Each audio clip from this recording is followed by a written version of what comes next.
Itu membacakan teks proklamasi dalam kondisi demam, sedang sakit. Saya ngejelasin. Enggak, bukan. Ayo coba.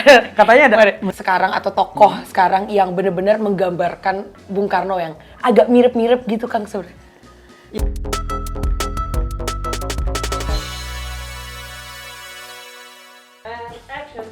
Hai. Hai. Ulang sekali lagi. Kan lagi kayak gini. Nggak apa-apa kan? Nggak ada tag.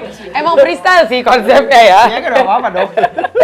Selamat datang di podcast Selamat Beri Aku 10 Pemuda. Kali ini kita akan membahas dan juga mengulik tentunya di balik foto-foto yang nilai sejarahnya sangat-sangat tinggi. Nanti Aisyah yang ngejelasin. Enggak, bukan. Saya bukan aku.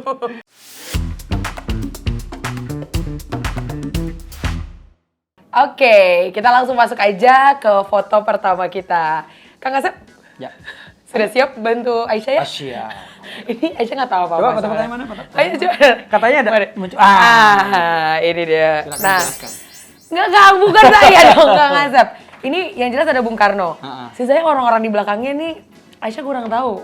Gini, jadi Oke. ini sebenarnya foto Bung Karno pertama kembali dari Yogyakarta. Jadi Oke. saat pemerintahan apa? Ini tahun 49 ya fotonya. Oh, ini bukan 45, Kang. Bukan, ini tahun 49. Oke.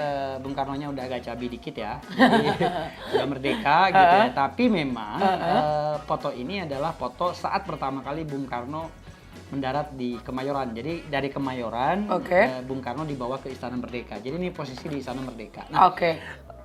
dari foto ini, sorry, kok jadi keselak? Dari foto ini sebenarnya kita bisa mencari apa namanya Nilai. ya Apa? sesuatu. Nah, salah satunya adalah dari pidatonya Bung Karno ini kemudian menghasilkan nama Istana Merdeka. Oh. Jadi oke. Istana Merdeka yang kita sebut Istana Merdeka hari ini sebenarnya dulunya namanya adalah Koningsplein Palace. Itu bahasa Belanda. bahasa Belanda. Koningsplein itu adalah dia nama Koning itu raja, Plains itu lapangan raja, lapangan Monas hari ini. Oh, Jadi oke. dulu tuh lapangan. Nah, Koningsplein Palace berarti adalah istana daripada lapangan Monas hari ini. Oh, ya. oke. Nah, itu yang sekarang jadi Istana Merdeka. Jadi dulu adalah istananya Gubernur Jenderal di sana. Oh, gitu. Tapi Koning itu raja. Nah, raja itu rajanya Belanda. Rajanya Jadi, Belanda. nah, disebutnya Koningsplein Palace. Nah, disinilah Bung Karno berpidato dan dengan pekik merdeka gitu. Dan dijawab sama rakyat. Ribuan rakyat yang hadir meneriakan pekik merdeka. Oke. Jadi istananya jadi namanya Istana Merdeka Oh, diganti. oke. Gitu. Nah, di sini juga pidato Bung Karno ini menyinggung tukang sayur. Kenapa tuh?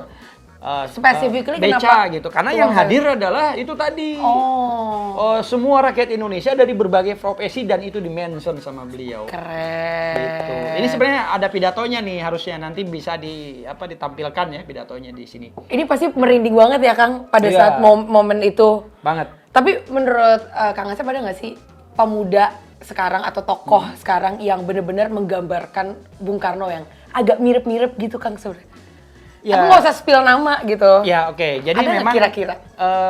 saya kira banyak ya. Banyak ada beberapa anak-anak muda yang dengan gayanya ya meniru gitu seolah-olah dia adalah Bung Karno dan menurut saya itu sah-sah aja, itu malah bagus. Itu malah bagus ya. Nah, yang penting sebenarnya adalah Bung Karno itu maniak membaca. Jadi dan termasuk juga menulis ya. Jadi memang beliau ini jago orasi gitu, Iya, salah satunya. betul. Makanya kalau mau jadi Betul, kayak betul. beliau ya harus banyak membaca ya. Gitu. Dan jangan banyak scroll TikTok.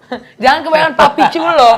Karena banyak yang bilang saya ini merepresentasikan Bung Karno banget tapi kerjaannya TikTokan di ini SCBD Citayam. Tuh, lagi fashion show. Lu bilang lu kayak Bung Karno. Kerjaan lu main sama Bonge dan kawan-kawan. Tapi males baca. Betul. Saya jadi tersindir karena saya tuh males baca. Cuman nggak apa-apa, Kang Asep. Insya Allah setelah ini saya Baca, ya. akan menjadi pemudi yang baik gitu.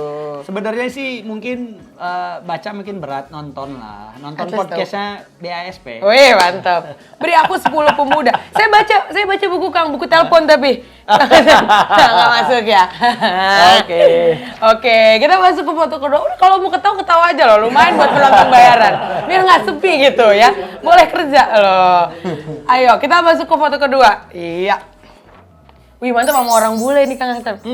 Ini lagi di mana? Di Indonesia bukan? Ya, jadi dari foto ini sebenarnya Bung Karno membawa misi yang sangat mulia. Ya, beliau memberikan statement yang sangat penting dengan dengan statementnya itu adalah to build the world anew gitu ya. Jadi Bung Karno menawarkan beberapa formulasi, salah satunya melalui Pancasila. Jadi kalau negara-negara hari ini masih banyak penjajahan yang dilakukan oleh negara-negara maju gitu terhadap negara-negara yang ditindas, itu Indonesia ya bisa membuktikan dengan kemerdekaannya dengan membawa Pancasila. Jadi yang Indonesia yang sangat beragam itu di Indonesia terbukti bisa bersatu gitu. Jadi mestinya seluruh bangsa di dunia ini bisa bersatu gitu. Wih, keren banget. Mewujudkan dunia yang baru, dunia yang tanpa penjajahan, tanpa kolonialisme. Betul. Makanya kalau yang sekarang tuh kerjanya ribut, tawuran itu sangat tidak mencerminkan Bung Karno, tahu nggak sih?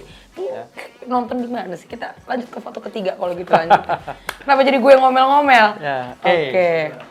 Ini, mohon maaf Kang, ini agak ngeblur ya, fotonya berbeda sama yang lain kualitasnya. Kenapa ya? Ini kebanyakan di fotokopi memang apa dari sana ya sih? Ini, jadi foto ini adalah foto terakhir ya, yang diambil oleh Frans Mendur. Ya. Ini ada Alex Mendur, ada Frans Mendur. Itu dua jurnalis foto dari media di zaman Jepang, ada Domei dan Asia Raya. Nah, dua jurnalis itulah yang mendokumentasikan peristiwa pembacaan proklamasi. Ini tahun berapa Kang? Sorry. Ini tahun 45. Tahun 45. Keren. 17 Agustus 1945. Nah, Bung Karno di sini tuh membacakan teks proklamasi dalam kondisi demam, sedang sakit. Gitu. Iya. Ini kurang lebih jam 10 pagi ya di tanggal 17 Agustus 1945, kondisinya adalah bulan Ramadan. Jadi yang lain itu sedang puasa, Bung Karno enggak. Karena dia lagi beliau sedang sakit, demam, malaria ya. Beliau sudah minum obat demam. Ada nih Kang di pelajaran SD saya. Ada ya? Ada di ujian waktu itu. Dan yang paling penting dari peristiwa proklamasi ini sebenarnya adalah bahwa peristiwa inilah yang kemudian melahirkan bangsa Indonesia ya. Kemudian ada nanti 17 Agustus itu lahirnya bangsa Indonesia, 18 Agustus lahirnya negara Indonesia. Keren. Karena negaranya baru ditetapkan di 18 Agustus. Ini Mohyamin ya? Ini Muhammad Hatta. Muhammad Hatta ya Bu, iya Muhammad Hatta.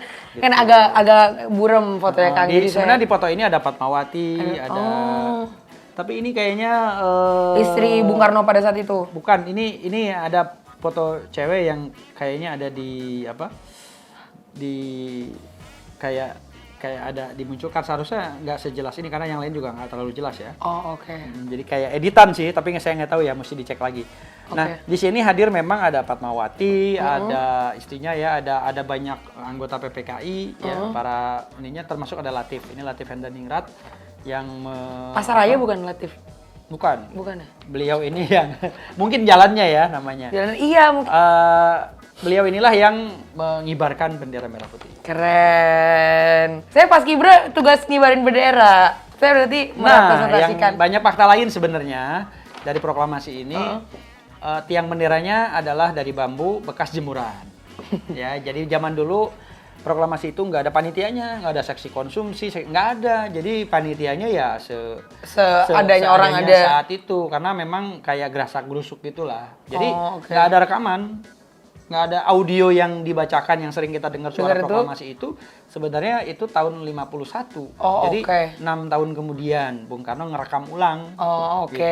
Baru akhirnya dibuat. Ini yang konten di TikTok saya nih cukup rame nih. Suara proklamasi bohong. Gitu. Gitu. Itu jutaan yang nonton ya. Beda FYP kita ya. Nggak ada FYP-nya tentang Bung Karno. Saya nggak tahu. Pargoy. Betul, saya yang Pargoy. Bercanda. Thank you. Misalnya coba sebutkan contoh kebudayaan Indonesia. Batik Bukan, itu kebudayaan Jawa. Jangan Sudirman lah yang persis. Itu dibangun dengan biaya dari Rusia. Kayaknya dulu Bung Karno sebelum jadi presiden cita-citanya jadi rider MotoGP nih. Kita ini punya anak muda itu sekitar 43 juta. Wow. Yang jomblo berapa ya Kang kalau boleh tahu?